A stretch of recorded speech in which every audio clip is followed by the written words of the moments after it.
So here are the 6 forehand checkpoints you can use to improve the consistency of your topspin forehand. Now, the first thing I want to say here is that it's really important that you film yourself. So I'm actually in my driveway here shadow swinging, and I did that for a reason, because you can improve your technique even when you're not on a tennis court. So please, hand your phone to someone and have them, just record you or put it on a tripod. You've got to record your technique. You got to know what you look like. And if you know what you look like and you know what you should look like, then you can start to make the corrections you need to play your best tennis. So there are 6 forehand checkpoints. I'm going to take you through them, and then I'm going to show you what should be occurring during each checkpoint. Think of each checkpoint as kind of mile markers, places you can stop the video, and you should be seeing certain things in your technique for power, control, consistency, and overall playing with confidence so that you trust your forehand. So the 6 forehand checkpoints are the ready position, the unit turn, the drop, the contact, extension, and the finish. So we'll go over those again. So it's the ready position, unit turn, drop, contact, extension, and the finish. And so there should be 3, 4, 5 things that should be occurring in each checkpoint. And so go ahead, even if you have to stop the video right now, pause the video, get a piece of paper, get a pen, write down these things that should be occurring in each checkpoint, and then go out and shadow swing and record yourself. Know what you look like, and then you can make the necessary changes to play your best tennis. So first is the ready position. So in the ready position, you should be ready. It's not called a starting position. It's not called a waiting position. Knees bent, feet wide, athletic stance. You should be split stepping as your opponent hits the ball. You should actually be airborne as your opponent hits. That's the proper timing of the split step. You'll also notice the distance between my racket and my body. So most players have their elbows down. You can see my elbows are out away from my body here. The elbows are kind of jetted out to the side rather than the elbows down. You want your elbows out. You want the racket up. You can see that the racket is around nose level. And you want the racket away from you. So don't let the racket just hang by, like hang off to the side or hang down. If you look like Rod Laver, unless you're Rod Laver himself, if you ever have seen Rod Laver play tennis, he almost had no ready position. His arms were just down on his side. We need all the help we can get as amateur tennis players, and having an amazing ready position just leads to the next checkpoint, checkpoint number 2. And you'll see that each checkpoint, its job is to help you get to the next checkpoint, kind of like dominoes falling. If you stand a bunch of dominoes up, each domino's job is to knock over the next domino. And that's kind of how you want to think of the checkpoints here. So elbows out, you'll notice that from this position, I can then get into my unit turn, checkpoint number 2.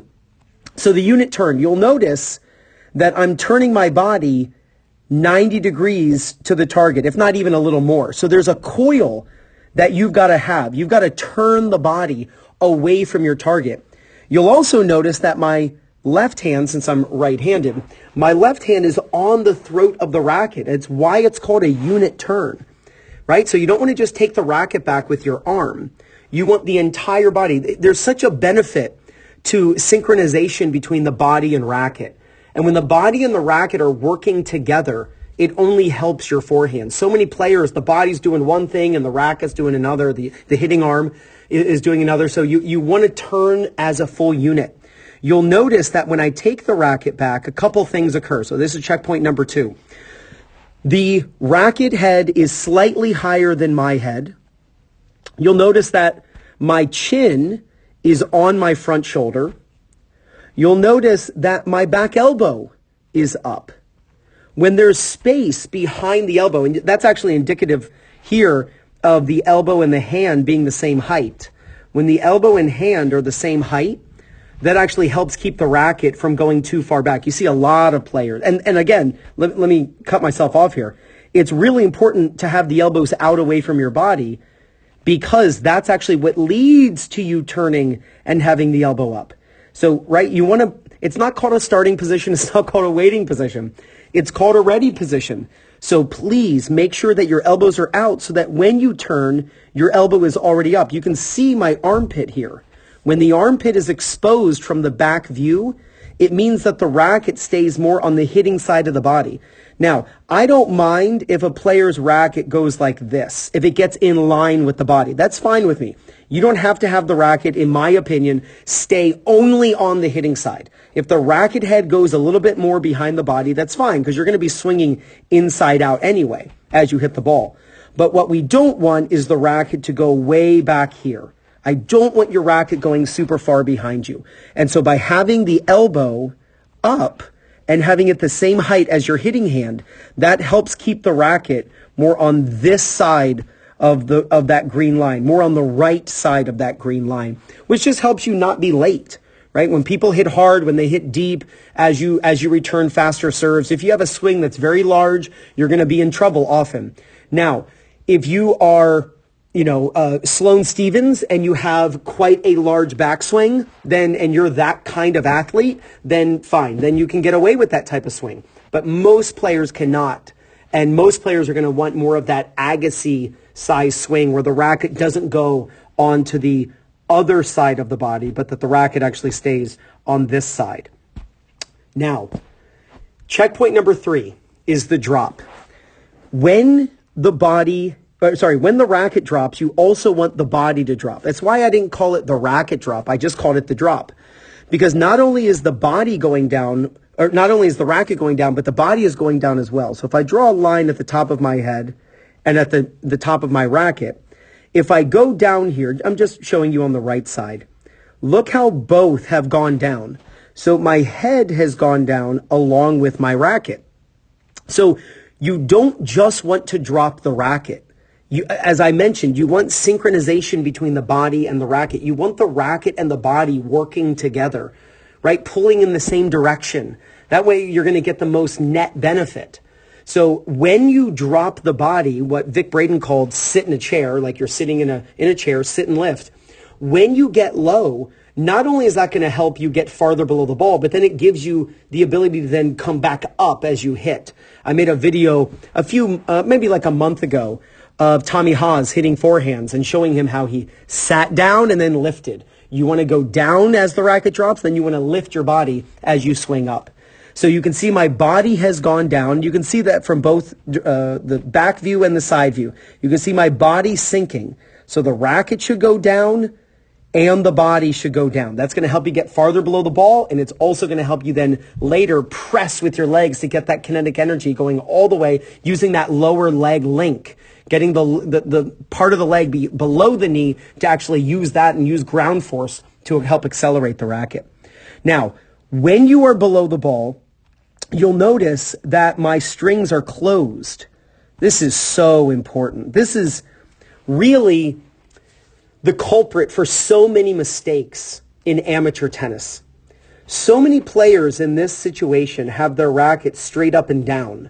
You can see that my racket is closed, meaning my strings are facing the ground. And you don't have to have your strings facing the ground as much as I have here. You can have your racket closed 30 degrees. You can have the racket closed 45 degrees. But you don't want your racket to be straight up and down, because when your racket is straight up and down where the strings are facing directly off to the side, that just leads to your racket being open when you actually hit the ball, and the ball will always go out.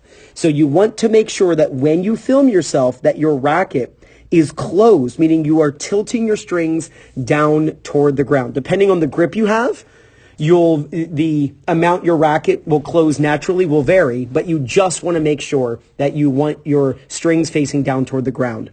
Now, I already alluded to this where because I bent my knees initially here, now I'm going to start getting back up, and you can see my body is now coming up to contact.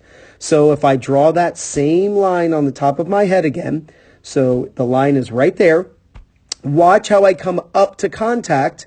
There's contact right here, and you can see that I've lifted my head up. You want to use your legs, use your body. The ground is such a powerful force if you press against it. So use the ground to your advantage in order to create more racket speed and more stability through the shot. You'll notice that at contact, and I've kind of exaggerated this a little bit, but I like exaggerating it, because if you look at Djokovic, if you look at Kyrgios, you'll see this. And really, every pro does this. they have their non-hitting hand above contact. This is so critical. Many recreational players, I'm going to have you look on the right here. I want you looking here at the moment. Many recreational players, as they go to hit the ball, they drop their non-hitting hand. And their non-hitting hand actually goes down. Well, then it becomes a counterweight. And that means it actually goes backward like this as the hitting arm goes forward. And if you've ever seen someone hug themselves, if you've ever seen a junior or adult, as they hit forehands, they keep their body to the side and they look like they're hugging themselves. Here's the problem. And this is actually the solution. The solution is you want to make sure that your non-hitting hand is higher. Oops, wrong tool. Your non-hitting hand is higher than contact. And what I actually like to show is if you look at on the left here from the back view, my left hand is visible from the back view. This is actually what I do on my forehand. When you look at, let's say, Azarenka, when Venus Williams, when they're hitting their forehands, Del Potro, their left hand is rising as they hit the ball. You want your left hand, if you're right-handed, you want your non-hitting hand rising as you hit the ball. What that does is it makes sure that you can turn your hips. We talked about how from checkpoint 1 to checkpoint number 2, how your hips are turning away from the court. Well, now your hips need to turn back toward the court again, very much like a golfer where that back foot is turning up on the toe. And making sure that the non-hitting hand is higher than contact helps facilitate that hip turn. Now, as I mentioned, that back foot is turning up on the toe from checkpoint 3 to checkpoint 4, the contact. You can see that my head is still down. Critical. You'll see that my strings are facing my target. So my racket's going up like this. See, my racket's going from low to high. So that's, let's say, let's draw a yellow circle here. If that's the ball, I'm going to be imparting the topspin because I'm brushing up the back of the ball. Why is that possible? Because my strings were closed in the back. When the strings are facing down in the back in checkpoint 3, that means they'll face forward at contact.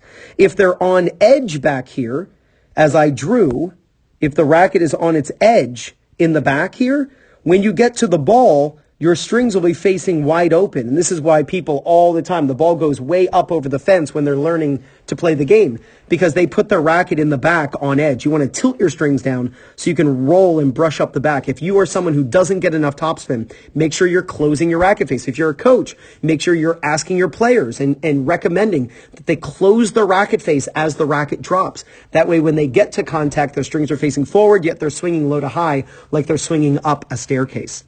You'll see that after contact, and I love the back view here, most players after contact go this way.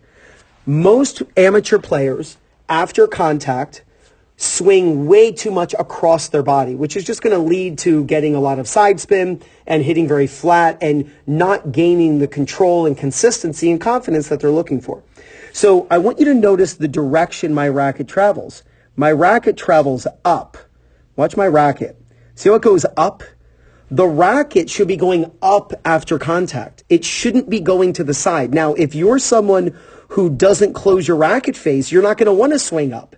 So if you are a coach and you notice that your students are swinging across, don't tell them to swing up. That's not the solution, because if they swing up, the ball's going to go over the fence. The reason they're not swinging up is because if they do swing up, it goes over the fence. Make sure that your strings are facing down at this point. That way, when you get to contact, your strings are facing forward, so you are encouraged to swing up. And you can see how much above my head my racket gets. My racket is going up. You'll also notice where my non-hitting hand is. My non-hitting hand is still rising. Yes, my right hand is going up, my hitting hand, but so is my non-hitting hand. So I'm extending up and out toward my target. I'm not swinging across. The tennis court is only 19.6 degrees wide. If you stand on the baseline at the center mark, and then you turn completely around, and then you face your opponent again, that's 360 degrees. From the baseline to the corners of the singles court, let me actually draw this for you so you can see this. I'm actually going to draw a tennis court right here. So those are the sidelines. Here is the opposing baseline. Here's the net, right? It's like I'm on a tennis court here. There's the net. From this singles corner to the baseline to that singles corner to the baseline, that is only 19.6 degrees. Trust me, it is. It's 19.6 degrees. You need to keep your swing inside those 19.6 degrees. You can't swing like a merry-go-round. You need your swing to be more like a Ferris wheel. A Ferris wheel can fit in a very small space because a Ferris wheel is up and down. It's not left and right. And so most players swing around their body. You want to swing what's called high, low, high. So you can see my racket. If I just draw, we'll do the right side here first. High, low, and then back high again. So it's high, low, high. You want to try to go high, low, high with your swing. Most players go back and then around, and their swing is almost like, what is that, a hula hoop, right? Think about if you have a hula hoop around your hips and you're swinging a hula hoop. Most players swing very much around their body. Your swing needs to be high, low, high, and by following the checkpoints from checkpoint 1 to checkpoint 2 is really the beginning of that Ferris wheel-like swing. Ferris wheels are a vertical spin. So is topspin. So a vertical swing will give you a vertical spin. So then on the finish, I catch the racket in my non-hitting hand. It makes sure that my non-hitting hand isn't doing anything detrimental to my swing. I catch the racket higher than head level. If you look at Dominic Thiem, when he's practicing forehands, he catches the racket higher than head level. Look at Venus and Serena. I absolutely love the way they finish their forehands because it's something that is so easy to copy as an amateur. You'll see that my back foot is up on the toe.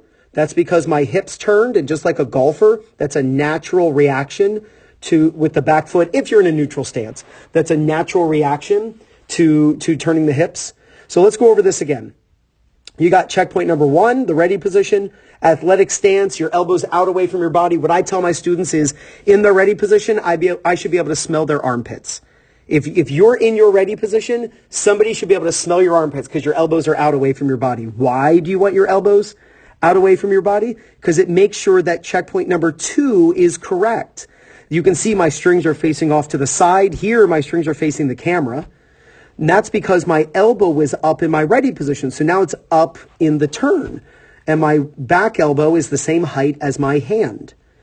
I'm now letting go with my left hand, but having the left hand on has facilitated this unit turn.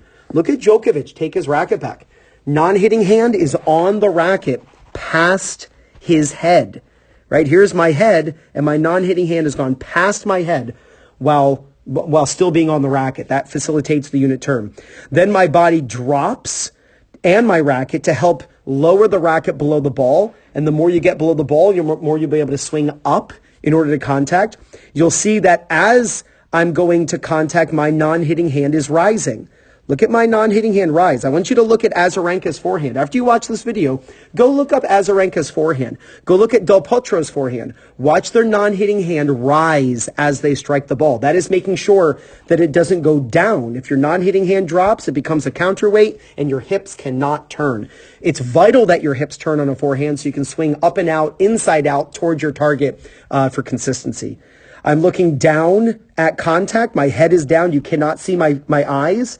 So my eyes are down at contact, making sure that I'm not lifting up. Whenever you lift your head up, you'll tend to not get below the ball. You'll swing across and you'll end up hitting the net a lot.